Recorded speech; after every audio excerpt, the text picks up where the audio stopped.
OPPO Find X8 Ultra、小米15 Ultra， 这次就来看看它俩的对比。本期看点如下，这次的对比意外跟惊喜都有点多啊，推荐大家仔细去看。这两台手机后摄都是4颗镜头，而且它们的焦段呢也比较类似，它们的级别呢也是对等的，所以它俩对比呢也算是针尖对了麦芒了。作为疗养箱的节目，一直鼓励大家能参与到摄影中来。现在有越来越多的朋友把自己拍摄的照片上传到了视频回复中，是你们上传的这一张张的照片，真正的带着大家能参与到摄影中来。非常感谢您的点赞和加关注，尤其是加关注，这是让我们这档节目不停更、继续更新下去的动力，所以就非常感谢大家了。那下面的摄影环节，就来看看本期有哪些网友的作品入选了吧。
器材虽然分好坏，但是摄影不论器材，能成像的设备都能参与到摄影中来。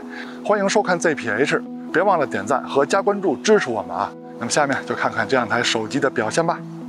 两台手机的后摄都是4颗镜头，都有主摄和超广角，还有3倍的中焦，但是它们的长焦是不一样的。OPPO 是6倍的，小米是4.3倍的。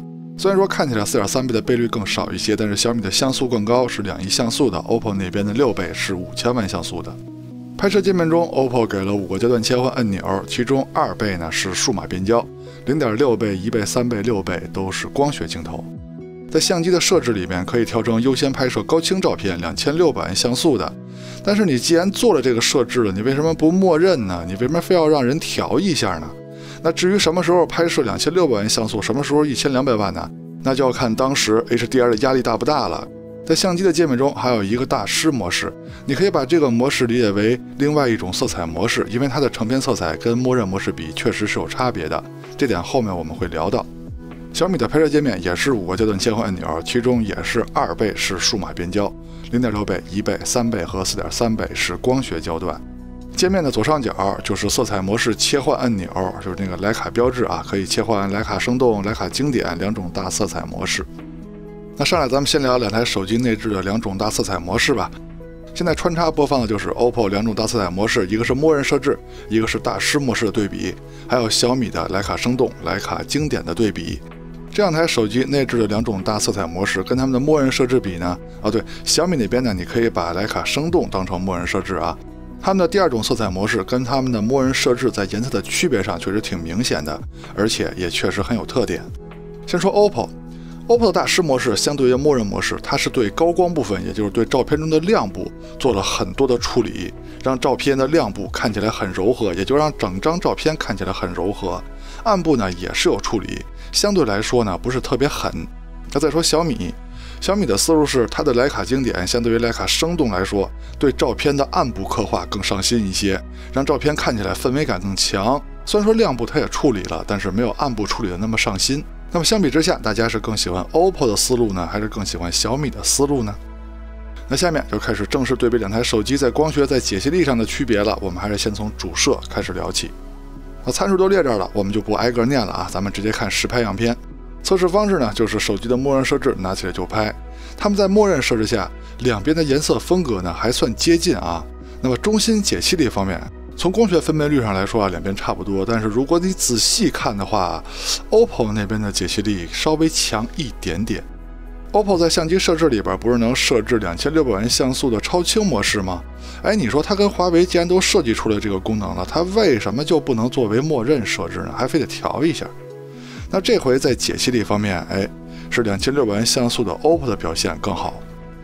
现在就是 OPPO 的2600万像素跟它默认的1200万像素在解析力上的对比，确实是2600万像素解析力提升的挺明显的。那如果你看不出来呢，你就换一个更大点的显示器，换一个更清楚的平台去看。那么镜组的光学质量，也就是边角画质把控方面呢，小米做得更好。看另一个角的表现也是如此。而且别忘了，小米的光圈还更大呢，底越大，光圈越大，是越不利于把控边角画质的。所以小米的主摄在镜组光学质量上做得更好。两台主摄都有5000万像素高清模式，但是在高清模式下的解析力呢是 OPPO 的更高，而且高很多。当时我看了之后有点懵啊，有点意外，于是我又对比了一组。没错啊，确实就是 OPPO 的高清模式解析力更高。那理论上呢，就预示着2倍数码变焦的时候也是 OPPO 的更强。但是这点呢，咱们到长焦环节再看，也许还有意外哦。再说超广角镜头，参数都列这儿了 ，OPPO 的光圈大一些，小米的视角广一些。看实拍对比，它们的颜色表现呢还算接近，视角差距呢是有的。那具体的视角差距如图所示，这个红边呢就是 OPPO 拍不到的范围。那 OPPO 的视角更窄，它拍摄的物体，尤其是中心物体就会更大一些。但是放大看解析力呢，两边差不多啊，区别也是在数码计算上。打开 OPPO 的2600万超清模式，但是这次超广角2600万像素的表现呢就没有主摄那么抢眼了，跟小米1200万像素的默认模式比呢，也没有什么差距啊，有点小意外。那镜组的光学素质，也就是边角画质把控能力方面呢，是小米做得更好，看另一个角的表现也是小米做得更好。两个超广角也都是有5000万像素高清模式的，但是在解析力方面呢，仔细看的话是 OPPO 的稍微强一点啊，但是跟主摄刚才的差距比呢，就已经微乎其微了。而且 OPPO 的视角是更窄的，它拍摄的物体，尤其是中心物体是更大的，那么清楚一些呢，也是应该的。再说中长焦，中长焦镜头是这两台手机硬件差距比较大的一个环节了。先说中焦，虽然说它们都是3倍的光学焦段，但是感光器呢是 OPPO 这边的更大，但是光圈呢是小米那边的更大，而且小米是支持长焦微距的。再说长焦 ，OPPO 是6倍，小米是4.3倍。虽然说 OPPO 的焦段更长，但是感光器是小米的更大，原生像素也是小米的更高。对比样片呢，咱们先从主摄的2倍数码变焦开始看，因为它们都没有2倍镜头嘛。别忘了刚才 OPPO 主摄的高清模式下解析力是非常不错的。那么2倍数码变焦的解析力呢？结果意外发生了，反过来了，是小米的解析力更高，而且高很多。于是我又对比了一组没错，就是小米的2倍数码变焦的表现更好，是不是很意外？再看3倍的对比，这时候它们就都是光学焦段了。那么在解析力上呢，如果从光学分辨率上来说呢，两边差不多啊，区别呢就是数码计算上的差异。猛的一看呢，感觉小米的画面稍微好点。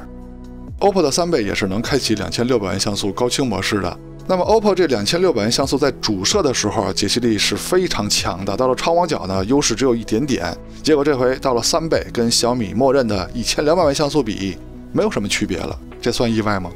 那既然小米的1200万像素就能扛 OPPO 的2600万像素，那这两颗3倍镜头都打开5000万像素的情况下，那小米还不起飞呀？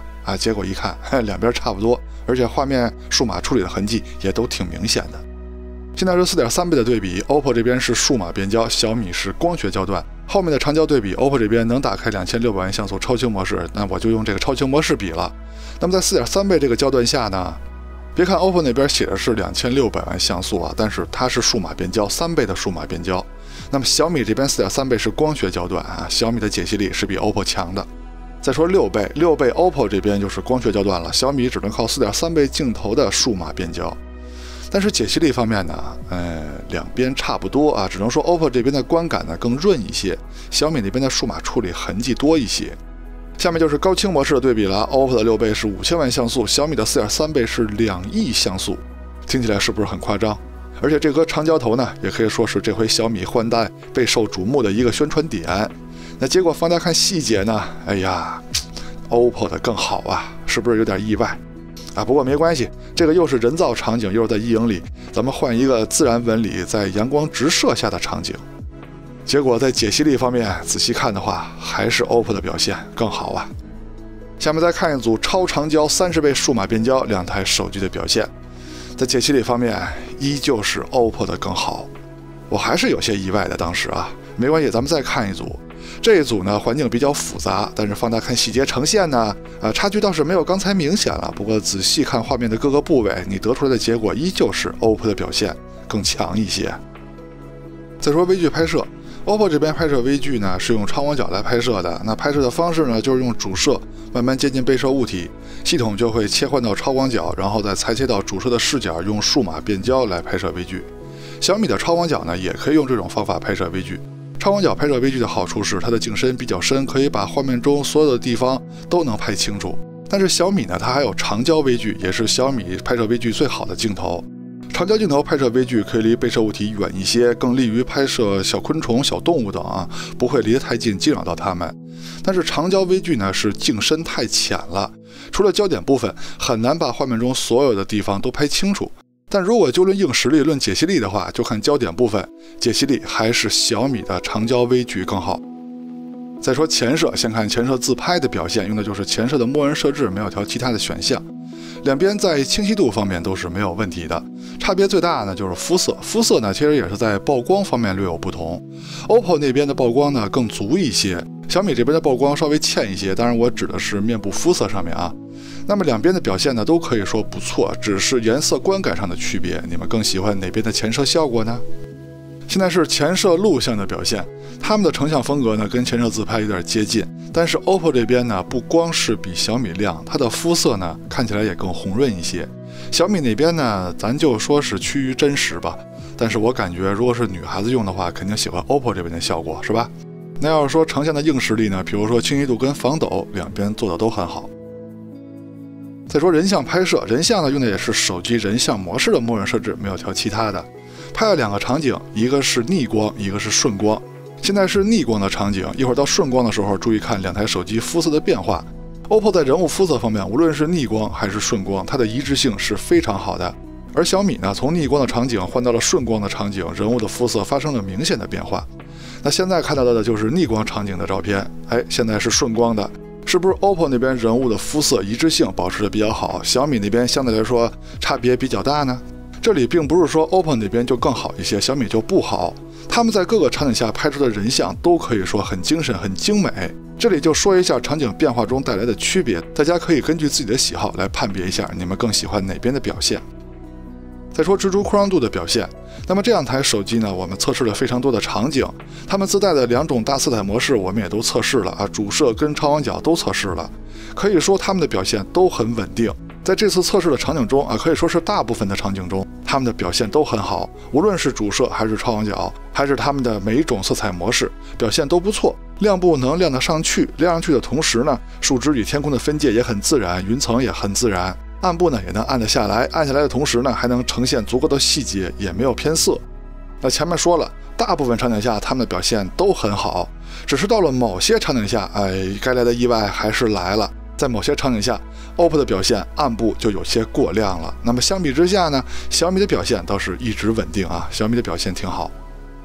再看夜景的表现，那么这两台手机无论是主摄还是超广角，在前面这些夜景场景中呢，虽然说也有强光也有阴影，但是它们的表现呢都不错啊，都很好。只是该来的意外又来了。